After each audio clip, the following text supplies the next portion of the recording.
그런데 한동훈 비대위원장 체제 이후에 1호 인재로 영입한 박상수 변호사의 과거 글들이 논란이 되고 있습니다.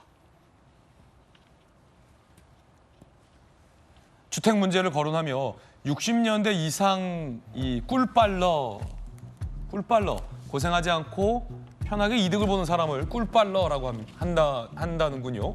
꿀빨러들은 청년들을 이해할 생각도 없다라는 발언과 지난해 7월에 신도시맘들이 부동산 상승기에 기획 이혼 소송이 터져 나왔다. 목돈을 굴리며 새 인생을 살 수 있다라고 신도시맘들을 이렇게 폄훼한 발언도 한 것으로 뒤늦게 드러나서 논란이 일고 있습니다. 박상수 변호사의 해명도 함께 소개해드리죠. 60년대 이상 꿀빨러, 적절한 표현 아니었다. 2040 청년 세대의 절망을 표현하는 의미에 관심을 가져주셨으면 신도시맘 기획이혼, 여혐 아니다. 비양심적 로펌에 의한 기획이혼 등으로 피해보게 되는 문제를 지적한 거다라고 해명했습니다.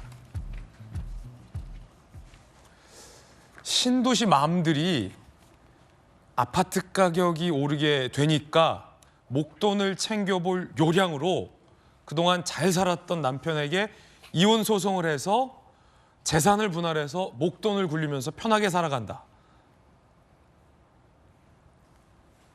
여혐은 아니다.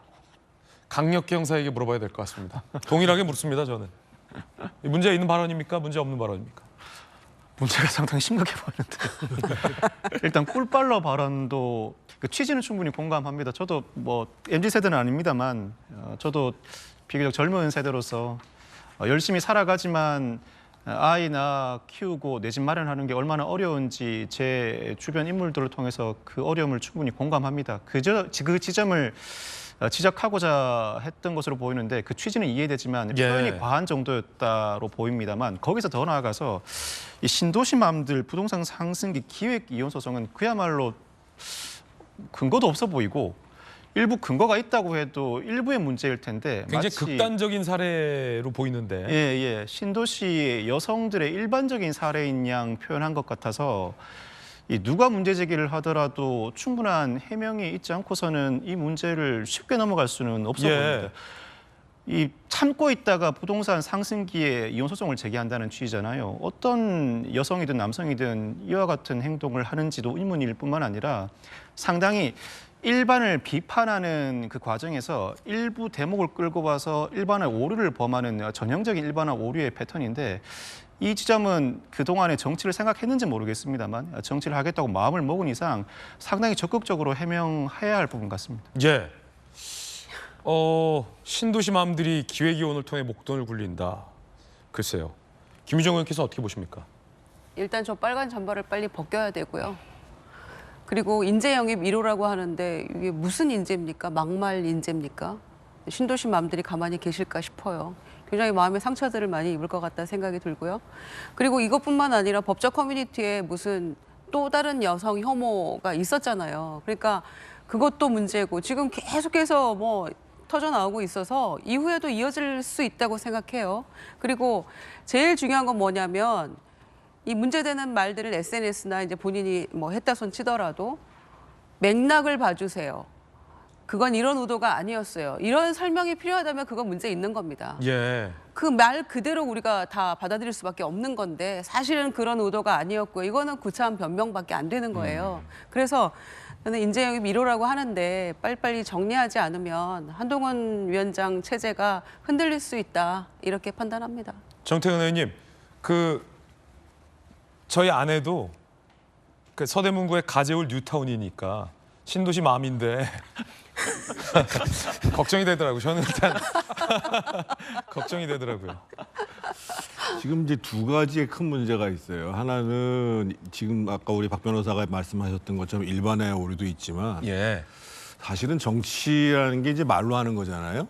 근데 이제 정치를 잘하기 위해서는 할 말은 하고 하지 말아야 할 말은 하지 말아야 되는데 저분은 보니까 이제 할 말, 못할 말을 가리지 못하는 데 일단 문제가 있어요. 그리고 또 하나 지적드리고 싶은 것은 한동훈 비대위원장도 왜 꼭 그 인재영입 1호가 변호사입니까? 그러지 않아도 지금 뭐 뭐 법적 카르텔이다.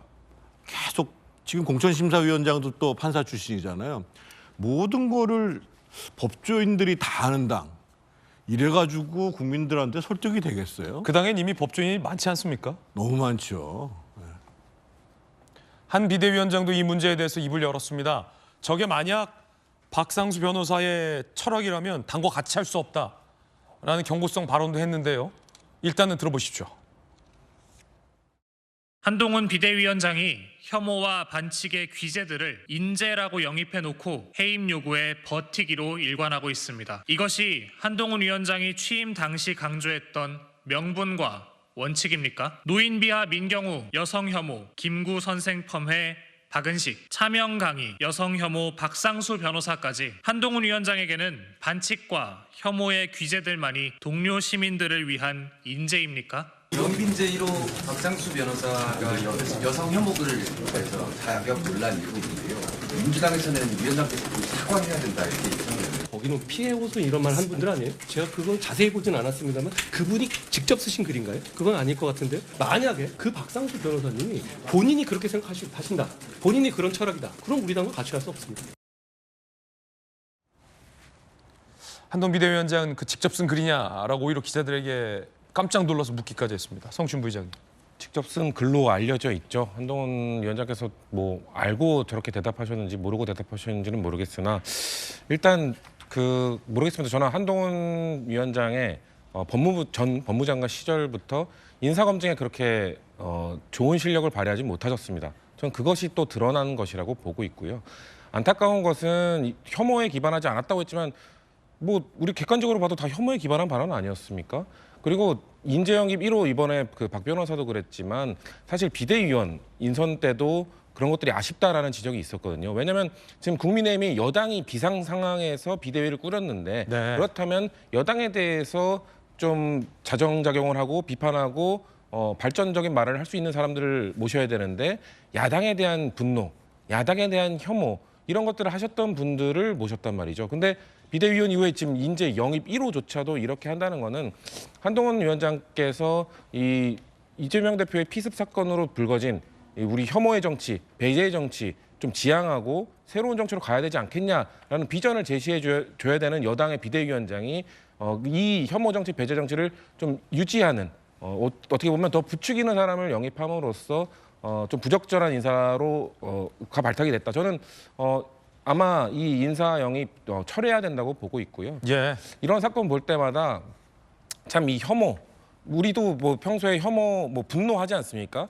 이런 분노하는 것들을 정치인들이 어떻게 좀 다루는 것이 중요하다고 생각합니다. 왜냐하면 저렇게 이 일반인들이 박상수 변호사도 변호사이기 때문에 전문직일 때 이런 혐오, 자신이 갖고 있는 혐오를 드러내고 SNS에 표출하고 이런 것들이 너무 우리 사회에 만연해지는 이유가 저는 정치인들이 그걸 주도했기 때문이라고 생각합니다. 정치인들이 본인들이 갖고 있는 혐오, 국민들이 갖고 있는 분노를 그렇게 혐오로 이끌고 좀 조장하고 그런 것들을 오히려 부추기고 했기 때문에 지금 이런 문화가 만들어졌다고 생각을 하는데 앞으로는 양당, 전 민주당도 당연히 책임이 있죠. 민주당도 그렇고 국민의힘도 그렇고 이런 국민들의 분노를 좀 악용하고 이용하는 정치를 안 하시는 분들로 하나하나 인재를 좀 채워갔으면 좋겠다라는 생각을 합니다. 예. 물론 이제 개설 커뮤니티에 논란이 됐던 글은 박상수 변호사가 직접 쓴 글인지 아닌지 여부가 불분명한 부분이 있습니다. 한동훈 비대위원장도 그 대목을 물어봤던 것 같은데요. 하지만 이 꿀빨러 글이나 신도시 마음과 관련돼서는 본인이 쓴 글로 전해지고 있는 만큼 본인이 글을 썼다라고도 인정하고 있는 만큼 글쎄요. 신도시에 살고 있는 동료 시민 중에 한 사람으로서 박상수 변호사를 볼 때마다 계속 저 글이 생각날 것만은 분명해 보입니다.